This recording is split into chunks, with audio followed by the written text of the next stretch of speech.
वहीं हिजाब मामले को लेकर के मल्लिकार्जुन खड़गे ने आरएसएस और बीजेपी को तनकीद का निशाना बनाया। मल्लिकार्जुन खड़गे ने न्यूज़ 18 उर्दू से बात की और बात करते हुए उन्होंने आरएसएस और बीजेपी को तनकीद का निशाना बनाया और उन्हें माशरे में इंतशार पैदा करने वाला मामला करार दिया। उन्होंने कहा कि कर्नाटक के साहिली इलाके में आरएसएस एक टेस्टिंग लैब बना रही है। अगर वहां आरएसएस कामयाब होती है तो उसे दूसरे हिस्सों में नाफिज करेगी। इसके अलावा मल्लिकार्जुन खड़गे ने पंजाब में कांग्रेस के सीएम के उम्मीदवार के नाम के ऐलान का खैर मकदम किया है। हमारे साथ राज्यसभा नेता विपक्ष मल्लिकार्जुन खड़गे जी। सर, कर्नाटक में जिस तरह से हिजाब कंट्रोवर्सी हो रहा है और बीजेपी की तरफ से एलिगेशन लगाया था कि जो ड्रेस कोड था ये कांग्रेस की तरफ से लगाया गया था पहले। ये देखिए, ड्रेस कोड जो भी था वही अब 9-10 साल से चलते हुए आ रहा है, तो आप लोग क्यों इंटरफेयर कर रहे हैं? क्या उसमें केसरी का था क्या? नहीं।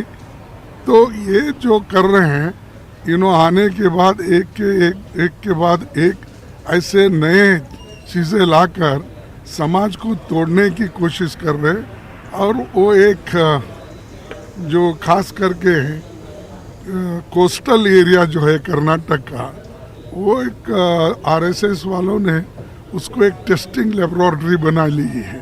तो वहाँ पर अपना टेस्ट करना चाहते हैं और फिर उसके बाद में जो चीज़ें वहाँ इम्प्लीमेंट करते हैं वो चीज़ों को दूसरे जगह लागू करने की कोशिश करते हैं। न्यूज़ 18 से बातचीत करने के लिए शुक्रिया। वीडियो जर्नलिस्ट सोनू के साथ रवि सिसोदिया, न्यूज़ 18 दिल्ली।